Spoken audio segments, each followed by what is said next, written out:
নমস্কাৰ আপোনালোকে প্ৰদূষণৰ কথা জানে সিগাৰেট খালে কেঞ্চাৰ হোৱাৰ কথা জানে সিগাৰেট নেখাব লাগে বুলি জানে হলেও আমি কিছুমান এনেকুৱা ধোঁৱা খাই আছো সিগাৰেট খোৱাতকৈ বাপেক কাৰণ সিগাৰেট খালে কেতিয়াবা এটা খায় মানুহে মইতো নাখাওঁ বাৰু কেতিয়াবা মানুহে যদি সিগাৰেট এটা খায় তেতিয়া অকল এটাই খায় অকল সেইখিনি ধোঁৱাই খায় কিন্তু আমি অহৰহ প্ৰতিটো মুহূৰ্তত প্ৰতিটো উশাহত আমি এইখিনি ধোঁৱা লৈ আছো যিখিনি ধোঁৱা একেবাৰে বিষাক্ত আৰু কোনখিনি ধোঁৱাৰ কথা কৈছোঁ মই আপোনালোকক ভিডিঅ'টোত কৈছোঁ ভিডিঅ'টো সম্পূৰ্ণকৈ চাই থাকক হয় মই কৈ আছোঁ অসমৰ তিনিচুকীয়া জিলাৰ একেবাৰে সীমান্তত লাগি থকা অৰুণাচলৰ সীমান্তত লাগি থকা বৰডুমচাৰ ওচৰৰ ঋতু কঁঠালগুৰিৰ বা হলুং বোকা পথাৰৰ এই দ পথাৰখনৰ কথা ইয়াতে মাটি জ্বলি যিখিনি ধোঁৱা ওলাই আছে ইয়াতে মাটিখিনি বহুত অলপ তলৰ পৰা প্ৰায় এফুট তলৰ পৰা জ্বলি আছে ইয়াৰ পৰা ওলোৱা ধোঁৱাখিনিয়ে গোটেই অঞ্চলটো চানি ধৰে বিশেষকৈ ডাৱৰীয়া বতৰ হ'লে ইয়াতে বেছিকৈ চানি ধৰে কাৰণ ধোঁৱাখিনি ওপৰলৈ গুচি যাব নোৱাৰে আৰু অঞ্চলটোৰ আশে পাশে ঘূৰি থাকে আৰু সেই ধোঁৱাখিনি আমি লৈ আছোঁ প্ৰতিটো উশাহত প্ৰতিটো মুহূৰ্তত আমি যেতিয়া বুঢ়া হ'ম তেতিয়া যে আমাৰ এনেকুৱা হাঁপানী বেমাৰ হাওঁফাওঁৰ বেমাৰ কিছুমান আছে সেইবিলাক যে আমাৰ নহ'ব আমি নুই কৰিব নোৱাৰোঁ এতিয়া আহিছোঁ আচল কথাটোলৈ এই জুইখিনি জ্বলে ক'ৰ পৰা এই জুইখিনি জ্বলে মই ইয়াত দেখাইছোঁ এই পথাৰখন আগতে দলনি আছিলে দলনিত জাবৰ জোঁথৰ আছে মাটিও আছে বোকাও আছে সময়ৰ সোঁতত এইখিনি গোট মাৰি মাটি হ'ল আৰু ইয়াৰ মাটিৰ লগত মিহলি হৈ আছে জাবৰ জোঁথৰখিনি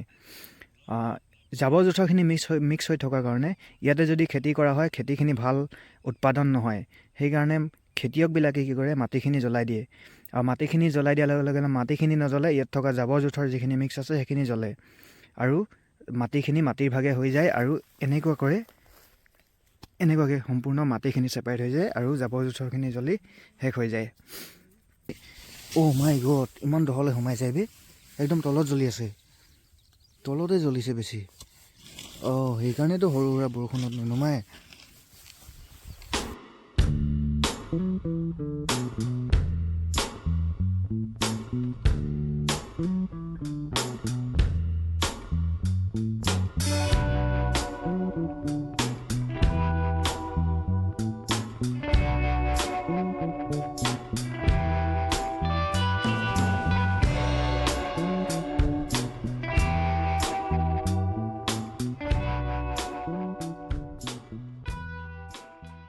অলপ অলপ বৰষুণ দিলেও এইখিনি নুনুমায় আৰু জ্বলি থাকে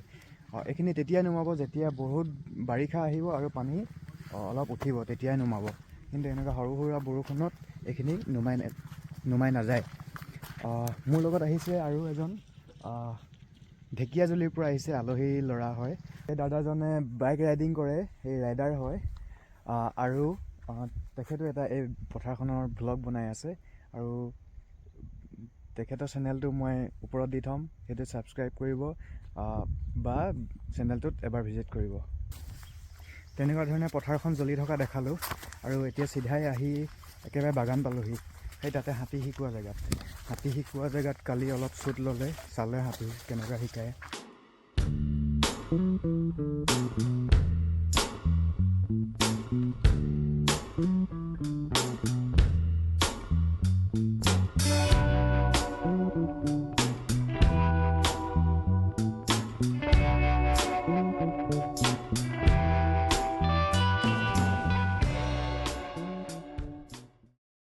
আজি 20 দিনৰ আগৰ পৰাই হাতীটো শিকাই আছে এতিয়া যথেষ্টখিনি শিকিলে আৰু হাতীটো অলপ জোকাৰি দিছোঁ মই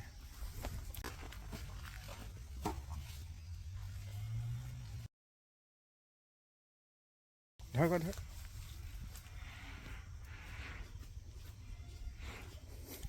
ঐ হাতী ভনী ভাইনা ভনী ঐ নহয় সেইবিলাক এইটো মোবাইল হয় এইটো থৈ নাখোৱা বস্তু হাতী শিকাই থকা মানুহ কেইজন ইয়াতে থাকে এই তাত শুৱে এই দাদাকেইজন আছে ইহঁতে কিবা ডকুমেণ্টাৰী ফিল্ম বনাই আছে ইহঁতে চাব পাব ডকুমেণ্টাৰী ফিল্মখন আৰু এজনী আছে বাইদেউ এইগৰাকী গোলাঘাটৰ হয় জয়শ্ৰী মেম তাৰপিছত ইয়াতে হাতী শিকোৱা মানুহকেইটা শুৱে আৰু জয়শ্ৰী বাইদেউ সতি এইটো টেণ্টত শুৱে আৰু আমাৰ শংকৰ দা এটা ইণ্টাৰভিউ ল'ব হাতী শিকোৱা মানুহ কেইজনৰ পৰা কেমেৰা ফ্ৰেম ছেটিং কৰাত ব্যস্ত। তো সিফালে আমাৰ শংকৰ দাও ইণ্টাৰভিউ লৈ শেষ কৰিলে।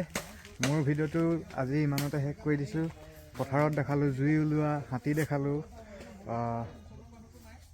ভিডিঅ'টো কেনেকুৱা পালে জনাব। ধন্যবাদ।